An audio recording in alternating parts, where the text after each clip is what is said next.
매년 되풀이되던 추석 귀성표 예매가 올해는 사라지게 됐습니다. 신종 코로나로 인해서 한국철도공사에서 올해 온라인 전화를 통해서만 100% 예매를 한다고 해가지고 줄 서서 표 살 일은 이제 없어진 것 같고, 또 원래는 입석표만 없애려고 했는데 이제는 사회적 거리두기 2.5단계가 수도권에 시행됨으로 인해서 창가 좌석만 발매를 한다고 하니 그것도 구하기가 어려운 것 같습니다. 매년 이 찬바람이 불면 추석 때 가족들끼리 만나 식사도 하고 즐거운 시간을 갖곤 했었는데 올해는 좀 그것이 어려울 것 같은 분위기가 감돌고 있습니다. 고향이라는 것은 항상 우리 마음속에 뭔가를 느끼게 해주는 용어인 것 같습니다.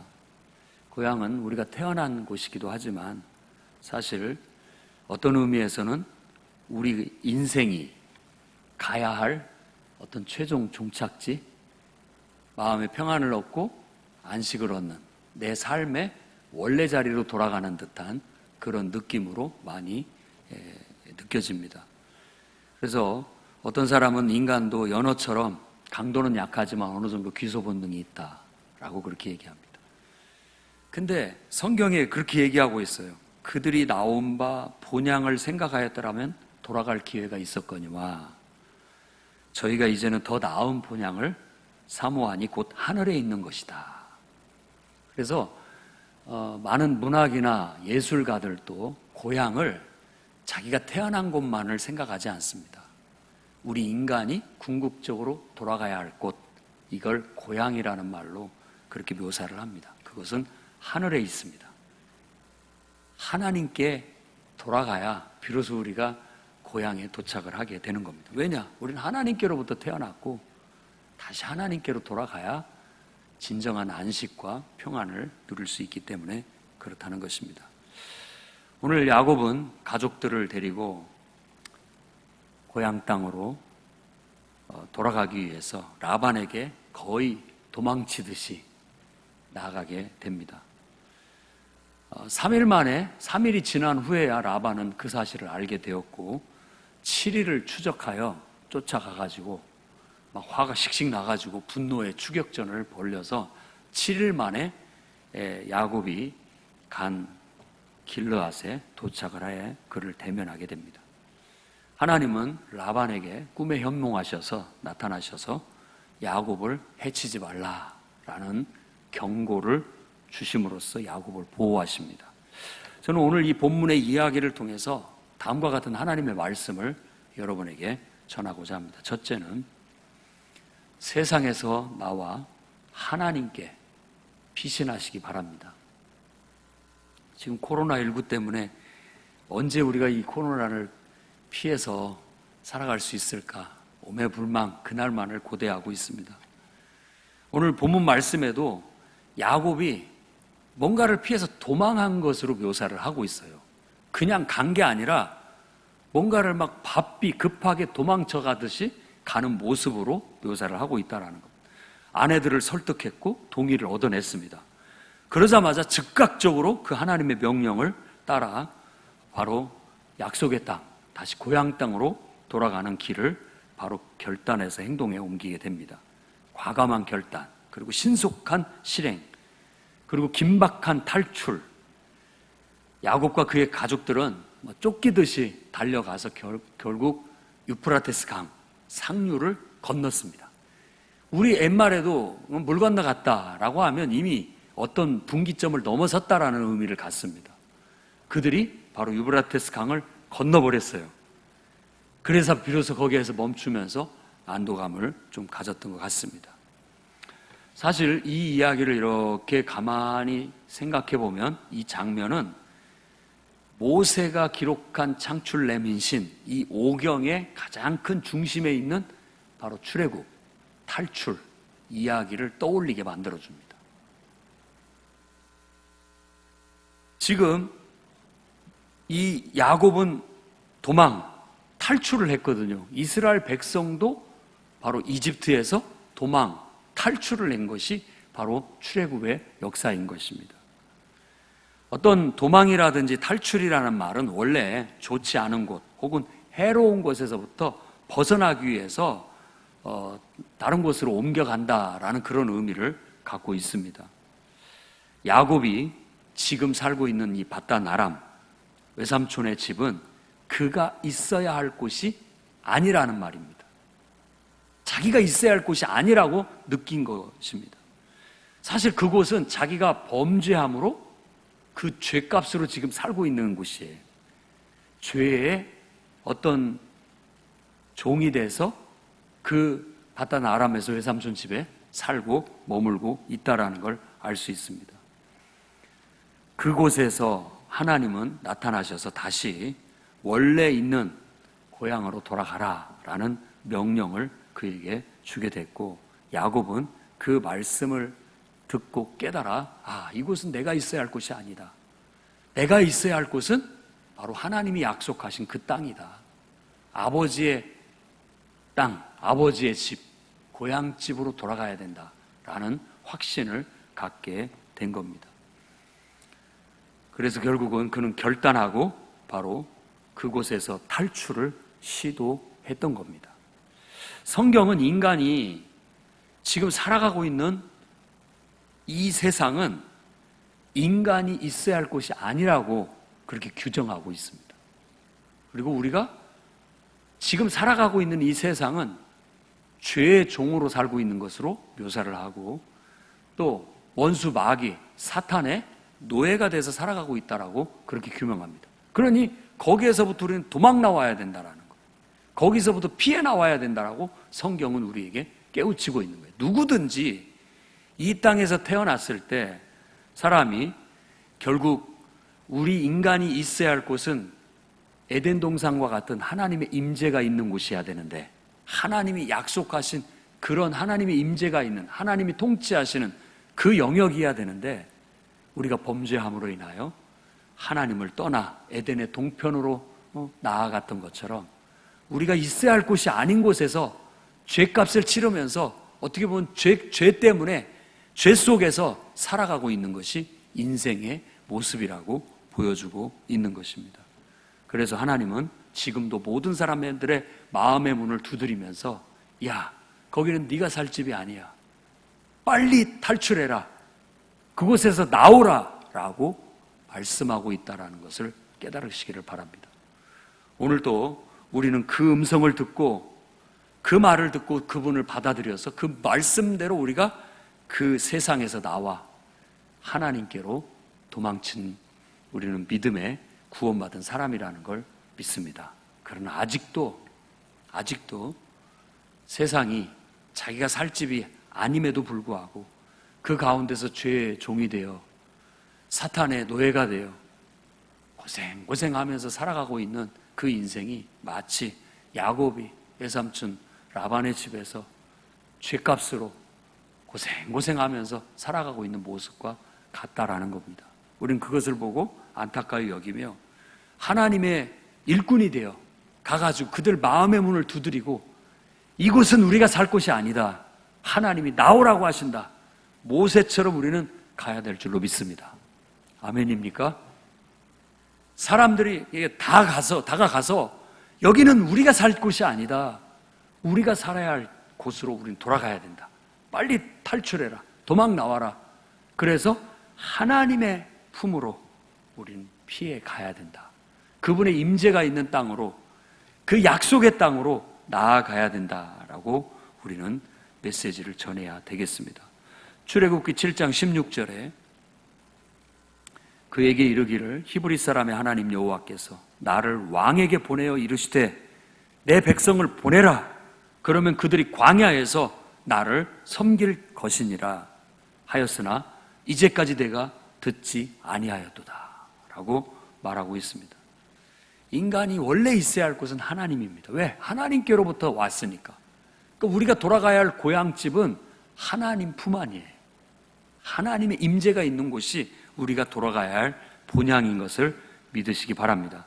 우리는 그분으로부터 나왔고 그분 안에서만 우리가 온전하게 존재할 수 있고 그분의 뜻이 우리의 인생을 통해서 펼쳐지는 것이 인간의 본분이고 인간의 참된 삶이라는 걸 우리는 깨닫고 있습니다. 하나님이 약속의 땅이라고 주신 땅은 하나님이 우리를 통해서 이루시고자 하시는 그야말로 젖과 꿀이 흐르는 삶을 두고 말하는 겁니다. 아름다운 삶, 광대한 삶, 하나님의 은혜로 젖과 꿀이 흘러 넘치는 은혜로운 삶을 하나님은 우리에게 약속해 주셨어요. 그 약속은 그 창조주를 인정하는 곳에 있습니다. 그 창조주의 임재 속에 있습니다. 그분을 인정하고 그분을 사랑하고 그분과 동행하고 그분과 함께하면서 살아가는 삶이 약속의 삶이고, 그곳이 바로 젖과 꿀이 흐르는 우리에게 복된 은혜로운 삶인 것을 우리는 깨달아야 되겠습니다. 그래서 오늘 또 바로 세상에서 나와라, 하나님 앞에 가야 된다라는 메시지를 우리 마음에 새기고, 우리는 다시 세상에 돌아가는 일이 없어야 되겠고, 아직도 자기가 살아가야 할 곳이 그곳이 아님에도 불구하고 깨닫지 못하고 죄 가운데 또 마귀의 노예로 살아가고 있는, 죄의 종으로 살아가고 있는 수많은 영혼들에게 나아가 여러분들도 모세처럼 내 백성을 보내라, 그들을 불러내어 탈출시키고 도망시켜 하나님 품 안으로 피신시킬 수 있는 저와 여러분이 되기를 바랍니다. 우리가 온전하게 피신하려면, 하나님께 피신하려면 강을 건너야 됩니다. 어떤 학자는 히브리인이라는 뜻 자체가, 히브루라는 그 말 자체가 강 건너온 사람, 그런 의미를 갖고 있다고 해요. 하나님의 부름을 받고 강을 건너버린 사람들이에요. 출애굽 때 하나님의 부름을 받고 홍해를 건너버린 것처럼 강을 건너면 그 다음부터는 새로운 삶이 시작되고 새로운 분기점이 시작되고 안전합니다. 홍해를 건너버리니까 결국은 애국과 단절되게 되고 새로운 삶이 펼쳐지게 되고 안전함이 이루어지게 되는 겁니다. 오늘날 예수를 믿으라고 우리가 복음을 전하고 그 사람들을 나오라고 탈출시킬 때에도 그 영혼을 하나님의 영역 안으로, 하나님의 품 안으로 온전히 넘어가게 하려면 강을 건너게 해야 됩니다. 강을 건너는 의미는 상징적으로 바로 예수 그리스도를 믿는 믿음을 고백하며 우리가 받는 침례, 세례를 의미한다라고 사도들은 해석을 하고 있습니다. 예수 믿고 정말 나도 내가 지금 이렇게 죄 가운데 사는 건 내가 진정한 삶이라고 여기지 않는다. 나는 이 삶에서 빨리 탈피하고 싶다. 여기서 도망치고 싶다. 이걸 도망치기 위해서 술에도 도망쳐보고 명예에도 도망쳐보고 돈에도 도망쳐봤지만 거기도 내가 살 집이 아니더라. 진정한 안식도 평안도 참된 기쁨도 느낄 수가 없더라. 똑같은 목마름과 허무함을 느끼고 있다. 정말 우리가 피신해야 할 안식처는 하나님 품 안밖에 없다라고 이제야 비로소 깨달았다라고 믿음을 결단하고 고백하는 사람들에게 여러분은 주 예수의 이름으로 명하여 그들에게 침례를 주므로 그들 영혼이 완전히 세상으로부터 분리되어 하나님의 사람이 될 수 있도록 우리는 사역해 나가야 되겠습니다. 교회는 복음을 전하고 그 영혼을 복음을 깨우쳐서 그들이 순종하고 받아들였을 때 그들에게 주의 이름으로 침례를 주고 그들을 하나님의 백성으로, 하나님의 사람으로 삼아 평생 하나님의 임재 안에서 우리처럼 하나님 말씀대로 순종하며 살도록 만들어야 되는 겁니다. 그게 바로 하나님께 우리가 안전하게 피신하는 것이라고 할 수 있습니다. 우리가 하나님 앞에 믿음을 고백하고 침례를 순종하여 하나님만을 섬기기로 결단하면 하나님께서는 우리에게 성령을 선물로 주십니다. 성령을 선물로 주시면 그분의 영이 우리 안에 있어서 그때부터는 그분이 우리를 지키시고 그분이 우리를 인도하시고 우리는 그분을 통해서 새로운 삶을 살아갈 수 있게 되는 겁니다. 그러니 세상에서 나와 하나님께 피신하라는 이 말씀을 가슴에 새기고 여러분들도 세상에 돌아가는 일이 없을 뿐만 아니라 아직도 세상에서 고생하고 살아가고 있는 종노릇하듯 살아가고 있는 인생들을 복음을 전해서 하나님께로 피신시킬 수 있는 저와 여러분이 되기를 주의 이름으로 축원합니다. 그 다음에 두 번째는 세상 것을 가지고 오지는 말아야 됩니다. 세상 것을 하나님의 나라에 갖고 들어오면 안 됩니다. 지금 막 긴박하게 야곱이 가족들을 모아서 막 마차에 태우고 짐승에 태우고 짐을 싣고 긴박하게 7일 이상을 10일 동안을 도망쳐서 나와서 강을 건넜습니다. 근데 그 긴박한 상황 속에 라헬은 아버지의 드라빔을 도둑질합니다.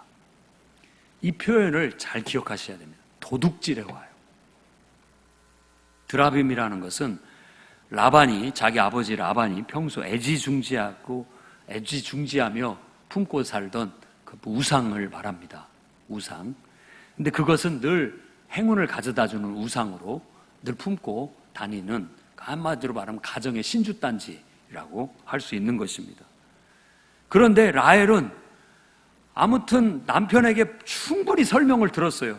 하나님께서 지금껏 우리와 함께 해주셔서 나에게 복을 주셨다. 하나님께서 나타나셔서 이제는 고향 땅으로 돌아가라고 하셨다. 그래서 이제 하나님 말씀대로 하나님의 은혜 안에 살기 위해서 나는 고향 땅으로 돌아가련다. 동의하느냐? 다 설명을 했고 동의를 받아서 함께 나왔는데, 아니 하나님 한 분만으로도 부족했는지 그는 드라빔을 챙겨서, 이 우상을 챙겨서 아버지의 행운을 도둑질해 가려고 하는 마음을 가졌다는 거예요. 어쩌보면 야곱도 우리의 모습을 보여주지만 라헬도 인간적인 우리의 모습을 그대로 보여줍니다. 자식을 위해서 애통하는 모습이나, 또 뭔가 하나님 한 분만으로 만족하지 못하고 인간적인 노력과 힘으로 자기 손으로 행운을 움켜잡으려고 하는, 뭔가 하나님으로는 부족하니까 다른 것을 붙잡아야 자기 인생이 잘 될 것 같고 더 복받을 것 같은 그런 어떤 것을 놓지 못하고 끝까지 그걸 가지고 간다라는 면입니다. 이것을 우리가 집중해서 오늘 묵상해 봐야 되겠고, 우리 안에도 라헬과 같은 정말 그런 드라빔을 혹시 여러분 우리의 손에 움켜쥐고 있지는 않은지 살펴봐야 되겠습니다. 하나님 한 분으로 충분한데 자꾸 뭔가 부족한 것처럼 이 손에 뭔가를 쥐어야, 뭔가를 내 눈에 의지해야 마음이 안심이 된다라는 거죠. 저와 여러분은 그러지 맙시다. 여러분, 하나님 한 분만으로 충분합니다. 그분이면 그분은 부족할 것이 없어요. 그분으로 우리에게는 모든 필요한 것들이 공급되어질 뿐만 아니라 우리의 인생에 살아가면서 얻어야 할 것들은 차고도 넘치고 너무나도 풍성하다는 걸 우리는 믿어야 되겠습니다. 마치 하나님을 품고 있으면서도 부족한 것처럼 세상 것들을 자꾸 의지하려고 하고 세상 것들을 자꾸 움켜잡으려고 한다면 우리는 라헬과 같은 실수를 범하게 되고 하나님이 기뻐하시지 않을 것입니다. 혹시 도둑질을 해서라도 뭔가 갖고 싶은 그런 욕심을 부리고 있지는 않습니까? 세상 것들, 세상의 행운을 도둑질해서 가져보려고 하지만 여러분 것이 되지 못합니다. 오히려 그것이 우리의 인생의 암초가 되고 그것이 우리의 인생의 가시가 돼서 우리를 괴롭히면 괴롭혔지 우리에게 득이 되지 못한다라는 걸 깨달으셔야 됩니다. 라헬은 결국 둘째를 낳다가 비참하게 죽고 마는 운명을 가진 불행한 여인으로 생을 마감하게 되는 겁니다. 꼭 이것이 연관이 있을지 없을지는 뭐 딱 갖다 붙일 수는 없지만 이러한 모습들은 라헬의 미숙함을 보여주는 것이라는 걸 아셔야 되겠습니다. 우리가 신앙생활을 하면서 하나님 한 분만으로 만족하고 그분을 통해서만 우리의 인생을 살고 그분을 통해서 우리의 인생이 충족감을 얻고 풍성함을 얻고 온전한 참된 신앙으로 나아가야함에도 불구하고 우리의 미숙함으로 자꾸만 세상적인 것들을 붙잡으려고 하고 움켜잡으려고 하고 인간적인 노력을 하려고 할 때마다 우리에게는 오히려 더 목마름이, 더 갈증이 찾아오게 될 겁니다. 그러니 참 신앙을 가집시다. 하나님 한 분만으로 만족한다고 고백합시다. 욕심을 부려 도둑질한다고 해도 채워지지 않는다라는 사실을 인정하고 하나님만이 우리를 채울 수 있고 하나님만이 우리 안에 참된 기쁨과 평안을 줄 수 있다고 믿고 나아갑시다. 우리가 도둑질한 세상 것들은 알고 보면 다 껍데기들이에요. 허망한 것들, 거짓된 것들. 그걸로 우리 인생을 채워봤자 마지막 날에 공력이 나타나서 불이 확 나오면 하나도 남김없이 건질 거 하나도 없어요. 가치 있는 게 하나도 없다라는 겁니다. 허망한 것이고 거짓된 것에 불과하다는 걸 그때 가서 깨닫게 되며, 내가 저런 허망한 것과 거짓된 것들에 눈이 팔려 헛되게 인생을 살았구나라는 후회밖에 남지 않을 것이라는 겁니다. 그러니 세상 것들에 욕심 부리지 말고, 세상 것들 도둑질할 생각하지 말고, 정말 하나님께 집중하여 하나님께로부터 나오는 각종 좋은 은사들을 누리고 그분으로부터 우리에게 부어지는 각종 복을 누릴 수 있는 여러분과 제가 되기를 바랍니다. 우리의 신앙도 믿음으로만 세워져야 됩니다. 세상 것이 들어오면 이건 지푸라기요 나무떼기 같아가지고 다 불타 없어질 무가치한 것에 불과합니다. 우리 풍요로운 교회도 믿음만으로 세워져야 됩니다. 인간적인 요소들로 세워지게 되면 결국은 무너지게 될 것이고, 결국은 그 모든 것들은 다 불타 없어지고 말게 될 거고 남는 것이 없게 될 겁니다.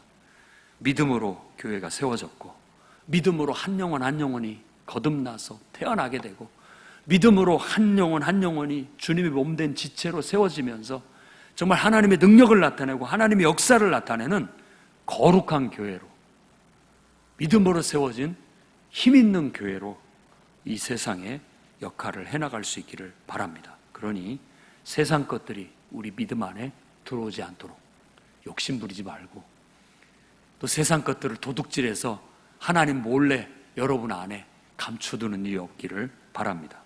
철저히 방비해서 세상 것들이 우리나 교회 안에 침투해 들어오지 못하도록 우리가 말씀으로 또 복음으로 성령의 역사로 주의하며 교회를 지켜나갈 수 있기를 주의 이름으로 축원합니다.